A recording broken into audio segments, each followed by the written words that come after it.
Assalamualaikum warahmatullahi wabarakatuh. Perkenalkan, nama saya Desipa Amalia, mahasiswa semester 6 jurusan Manajemen Konsentrasi Manajemen Keuangan di Universitas Palangkaraya. Di sini kami membuat video untuk memenuhi tugas UTS Manajemen Investasi. Di sini saya sudah bersama narasumber saya, yaitu Mbak Bella, yang latar belakang beliau ini merupakan seorang pebisnis di bidang aksesoris. Baik, langsung saja nih Mbak, masuk pada pertanyaan yang pertama, yaitu apa yang membuat Mbak tertarik untuk mulai berinvestasi? Saya ingin menjawab pertanyaan dari Mbak Desi tadi. Saya mulai berinvestasi karena saya sadar pentingnya memiliki finansial jangka panjang. Usaha bisa naik turun, tapi saya butuh sesuatu yang bisa menjaga nilai aset ya di tengah ketidakpastian ekonomi. Investasi adalah cara saya menyiapkan masa depan yang lebih terencana dan terarah. Begitu kiranya. Baik, lanjut pada pertanyaan yang kedua nih Mbak. Apa jenis investasi yang Mbak rasa cocok untuk Mbak terapkan di kehidupan Mbak, dan apa sih alasan Mbak memilih investasi tersebut? Baik, ya, di sini saya langsung jawab pertanyaan dari Mbak Desi tadi. Jenis investasi pertama saya adalah emas, khususnya dalam bentuk perhiasan. Awalnya karena ketertarikan pribadi saya suka keindahannya, tapi kemudian saya pelajari bahwa emas punya nilai cukup stabil dan saya rasa liquid. Kemudian serta cocok untuk pemula yang belum terlalu paham saham atau investasi lainnya tadi, Mbak. Pertanyaan yang ketiga nih Mbak, mengapa Mbak memilih emas perhiasan sebagai bentuk investasi? Baik, kenapa saya memilih emas perhiasan sebagai bentuk investasi? Karena saya melihat emas perhiasan itu multifungsi. Selain sebagai aset, dia juga bisa digunakan dan dinikmati secara pribadi.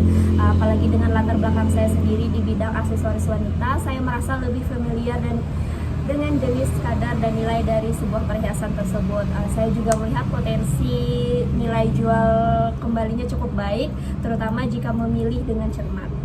Oke.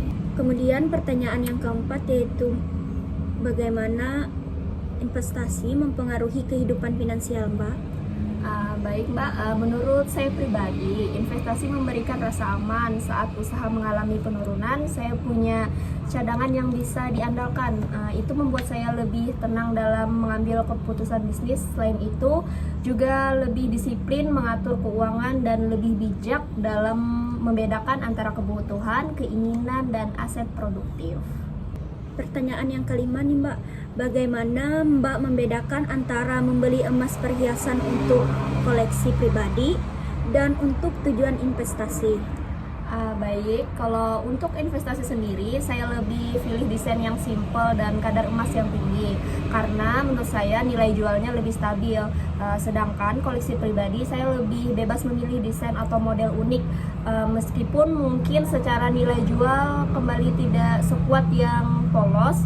Jadi saya belajar untuk memisahkan keduanya sejak awal. Pertanyaan yang keenam, menurut Mbak, jenis emas perhiasan seperti apa yang paling baik untuk investasi jangka panjang? Baik Mbak, menurut saya pribadi, emas dengan kadar tinggi seperti emas dengan kadar 99 lebih ideal untuk investasi. Modelnya pun sebaiknya sederhana, tanpa banyak campuran batu atau ornamen, karena juga bisa mempengaruhi nilai jual kembali. Brand perhiasan ternama juga kadang bisa jadi nilai tambah, tetapi yang utama tetap kadar dan berat emasnya. Pertanyaan yang ketujuh, dalam berinvestasi emas ini kan Mbak, bagaimana cara Mbak menentukan waktu yang tepat untuk membeli atau menjual emas perhiasan? Baik Mbak, sebelum saya menjual emas, saya pantau terlebih dahulu harga emas secara rutin. Biasanya saya beli saat harga emas sedang cenderung stabil atau turun. Untuk menjual, saya pertimbangkan terlebih dahulu serta kondisi pasar. Tapi secara umum saya melihat emas sebagai investasi jangka panjang, jadi tidak terburu-buru menjual kecuali memang perlu atau urgent banget. Pertanyaan yang ke-8, apa tantangan terbesar yang Mbak hadapi dalam berinvestasi emas perhiasan? Baik, menurut saya pribadi, salah satu tantangan terbesarnya adalah memahami bahwa tidak semua perhiasan bernilai sebagai investasi.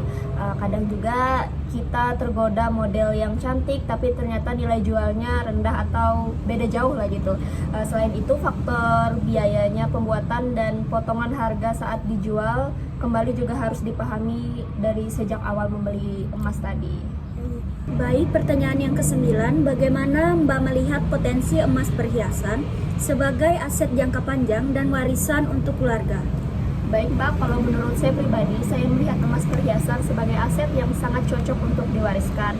Selain punya nilai ekonomi, dia juga punya nilai emosional. Generasi berikutnya bisa mewarisi tidak hanya kekayaan, tapi juga sejarah dan cerita dari perhiasan tersebut. Baik Mbak, tidak terasa wawancara kita hari ini masuk pada pertanyaan yang terakhir. Apa tips dari Mbak dan strategi yang paling efektif menurut Mbak dari pengalaman yang Mbak alami untuk mereka yang mau berinvestasi di emas perhiasan? Baik Mbak, terima kasih banyak dan tidak terasa ini pertanyaan yang terakhir ya. Baik, kalau dari tips saya pribadi itu pelajari dulu sebelum membeli, fokus pada kadar emas, desainnya sederhana dan reputasi toko. Mulailah dari jumlah kecil tapi konsisten. Jangan anggap perhiasan hanya sebagai barang konsumsi, tapi dilihat dari sisi nilai asetnya. Dan juga terpenting, pisahkan antara perhiasan untuk gaya dan untuk investasi. Begitu Mbak. Sekian wawancara hari ini bersama narasumber kita Mbak Bella. Semoga pembahasan kali ini dapat bermanfaat untuk teman-teman semua dan saya pribadi. Terima kasih kepada Mbak Bella yang sudah meluangkan waktunya untuk diwawancarai. Sekian dan terima kasih.